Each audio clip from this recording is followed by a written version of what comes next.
One of the biggest drivers for us to start our homestead was to raise our own produce, because the more we traveled over the years, the more it became evident that the American food system has failed us. It prioritizes efficiency, convenience, and profit over nutritional value, taste, community, or culture. Our goal in our homestead is to focus on the latter, and today, we break ground on what we think is one of the first things every homesteader, or homeowner for that matter, should do. We're Matt and Cass. Living unconventionally is conventional for us. From traveling all over the US in a bus, to the rural parts of Mexico in a van, and now the build out of our fully off-grid homestead. The road from this raw land to our dream will be a long one, and we'll be taking our time through the learning, not sure if it's gonna work, the celebrations, and, well, the mistakes. Well, I really messed up. After all, we have nowhere to be and all day to get there. We got fir trees. We got fir trees. We got fir trees. Yeah. As you can tell by that colorful example, we now have fruit trees, baby. They just came in yesterday and we are getting ready to plant them. I've had them soaking in water for a couple hours now. I have a couple holes dug, but what kind of fruit trees do we have? So these are bare root trees. We have 2 apple trees, a peach tree, a plum tree, a fig tree, a cherry tree, a pear tree, and 3 grapevines. That's what we're, right, honey? Chestnut. Oh, and they included a free chestnut tree, a Chinese chestnut tree, so you can actually eat them. Let's get moving. So we have spent the better half of 2 days figuring out exactly where we want to plant all these trees. It's a really hard decision. Fruit trees are the long game, man. You know, they're not super like, they're not like planting veggies where you can like go back on what you want to do the following year. This is the long game, so here we are making commitments here at the Runaway Ranch. Boy. Figure it out. Oh God. Careful. That looks like carrots. It does look like carrots. Which one are we starting with, honey? We got my favorite, the golden delicious apple. Look at it. Yeah, She looks good. Let's go put her in the ground. Oh, she's too deep. She's way too deep. Well, I use the Enterprise apple as an example, but I'd rather dig the hole a little too deep than fill it in and come back and have to dig even more out. So I think I'll put some soil back in, add a little water. I'm supposed to build a mound within it for the roots to sit on. Oh yeah? So, yeah, that's what they said on the website. This is our first time ever doing fruit trees, which is really exciting. Hopefully they turn out well. So it's really fun. I mean, it kind of just looks like a stick, and it'll look like a stick for quite some time. It should grow out some leaves and maybe some branches this year. This year, you think? I think so. I think right. some of them, I think he pruned them right before they sent. They look in really, really good condition. So I'm very happy with it. This is a lot more fun than digging the hole. One day we'll have a tractor with an auger on the back of it that'll dig our holes, but How should I do this? we're still killing it. Just by hand, baby.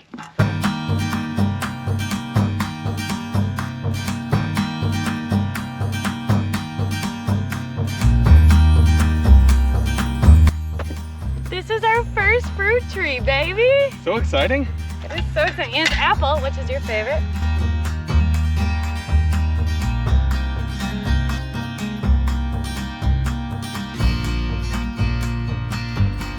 In the question of favorite fruit, I always say, same as like vegetable, even food. There's, well, what's your favorite like specialty? And then what's like your favorite like workhorse variation?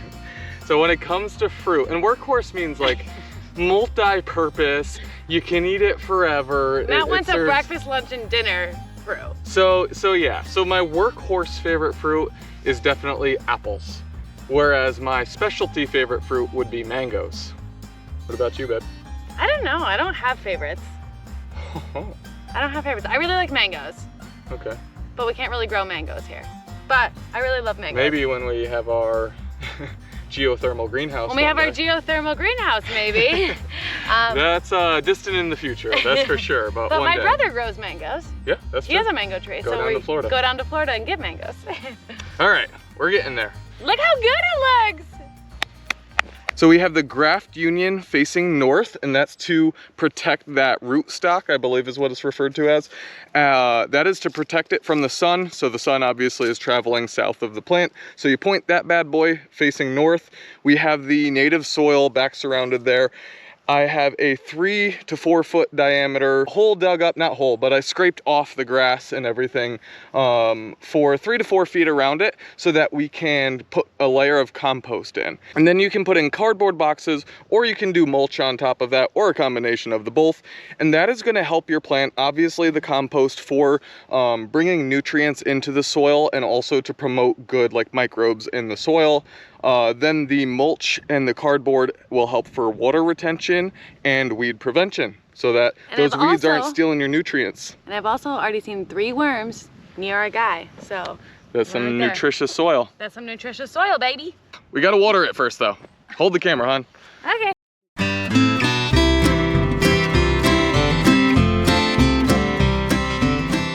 And the area that we decided to put some of our trees, about 3 or 4 of them, drains really, really well. It's a little bit higher than the rest of the property. Some of the property kind of puddles up, so we're definitely not putting trees there.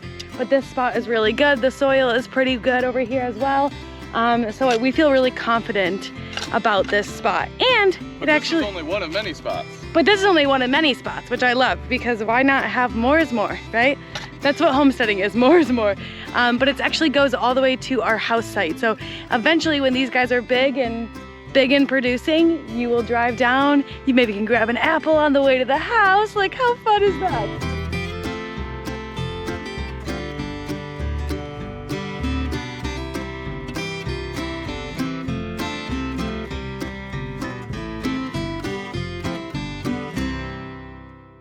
Okay, so next up we have another apple tree, and this one is an enterprise apple, which I wasn't actually very familiar with, but it's a modern hybrid that's bred from a Macintosh, a Golden Delicious, and a Roma Beauty.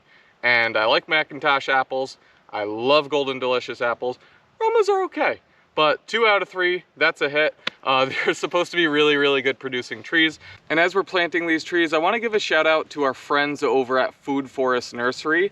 They actually provided us these trees. We walked through their website, picked out what we really wanted and what we were excited to plant. They're an awesome family-run business. They run a nursery over in Arkansas, and they ship the trees all across the country. So far, we're really, really excited with the trees that came in. They seem like they're awesome quality. And the best part is, when you support a business like Food Forest Nursery, you're supporting a family-run business rather than a mega corporation that doesn't really care in the product that they're giving you. And best of all, if you're looking for fruit trees to grow your own fruit forest, we actually have a 10% off discount for y'all. So that should be linked below. So go on over to Food Forest Nursery. They have an awesome selection. Check it out and start growing your own fruit.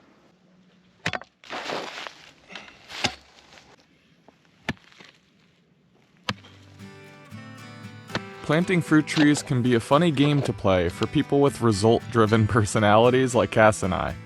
But the sooner you do it, the sooner you are to harvest. And a few years of patience can provide 50 or more years of nutritious and tasty fruit to your family and your community.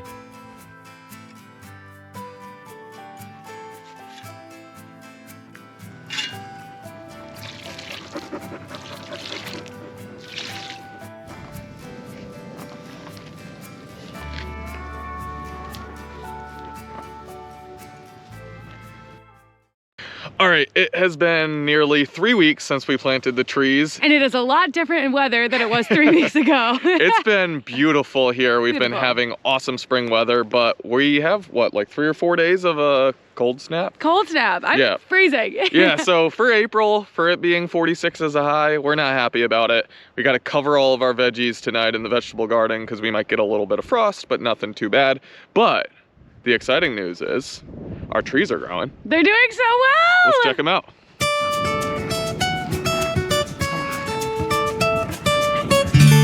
Buy our peach and apple trees. Our peach doesn't have much yet, but our apple trees actually have stuff on it, which is awesome because, as you know, apples are Matt's favorite. So they are actually growing really well.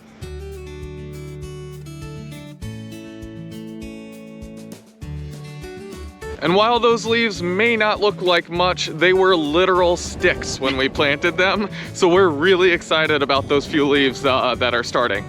and holy crap is it windy today. Now the star of the whole Runaway Ranch right now is our cherry tree. It is doing so well. It is loving this weather. We've had a lot of rain, a lot of sun, so it is just producing so well. It's taken good.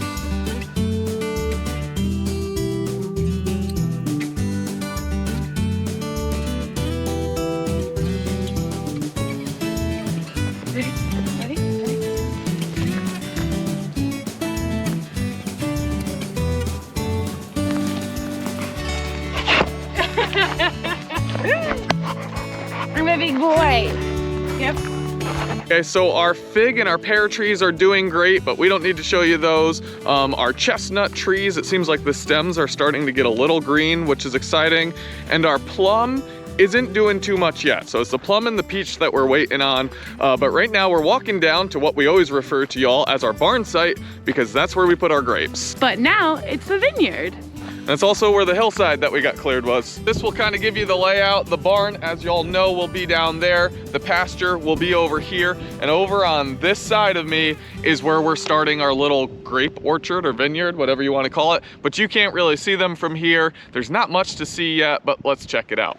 I'm next to one of our grapes and we took the labels off, all but one, so I don't remember exactly what they are. But we have two regular type of grapes, a Marquis, something else, one green, one purple, and a muscadine.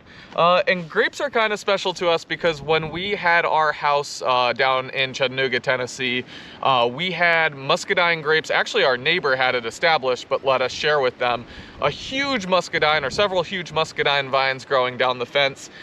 And it's just such a simple thing to have that just comes back every year and produces, oh, hello, and produces so much fruit. Another kind of exciting part about that to me is we've talked about going to farmers markets and just selling a little bit of what we grow here. And grapes are something I don't often see sold at farmers markets. So we're trying these 3 different varieties out, seeing what we like the most. And then we think we're gonna hone in on 1, maybe 2, and really grow those. The other cool part is you've been seeing us make beer. We're doing a little bit more of that today, but we can actually make wine with this. And we have all the equipment to make wine, so we can try to use the grapes that we're growing right here in the Runaway Vineyard to make some wine. It's bottling day, baby. Bottling evening. Bottling baby. Got all the lights on in the cabin. The beer has been fermenting. I'm just doing a single fermentation at 2 weeks on this amber ale, but it's ready to be pulled out, put in a bottle, and we just did a little taste test. A little taste test of it, and that's the sediment that I was filtering out at the bottom, but I took a little off the top, and I think it's pretty good. It's good, it's strong. Yeah, there was a couple things that went a little wrong at the end of brew day a couple weeks ago, and part of that was that ultimately all the fermentation happened with less liquid in it than we expected. So that's gonna make it stronger. It was supposed to be 5%. I think it's gonna be more like 7%. 7.5%. Which is pretty high for an amber ale, but let's pull out the fermenter and start bottling. There she is. So, this has been strung up with a heater that turns on because all of our temperatures, or not all of them, but most of them has been colder than the fermentation temperature, which is right around 65 degrees. So this is set on the thermometer to kick on anytime it drops below 62 degrees to heat it up to 69 degrees. And then in here, this is my burper. Pull that out. While it's bubbling. Careful. Yup, this would be a bad time to mess up. Careful. There we go. There she is. There she is in all of her glory. It's dark. Yeah, that's not an amber ale. That's borderline a stout. So we have sanitized all the bottles that we will be bottling. Behind us, we've actually been collecting some of our beer. So we have like all the Sam Adams best from fall. We collected it, sanitized it all, and now we are going to bottle it. All right, pour her in. Perfect. All right, so that's the sugar solution that is going to allow the carbonation to happen. It smells good. It smells good, right? Big old, big ass sanitized spoon.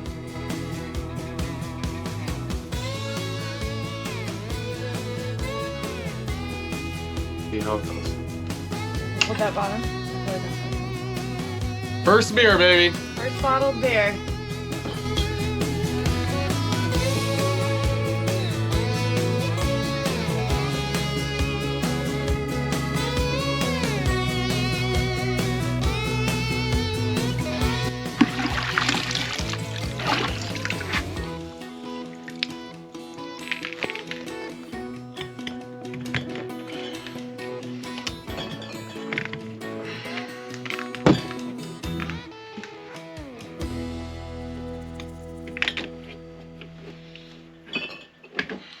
I like making all of our own shit, baby.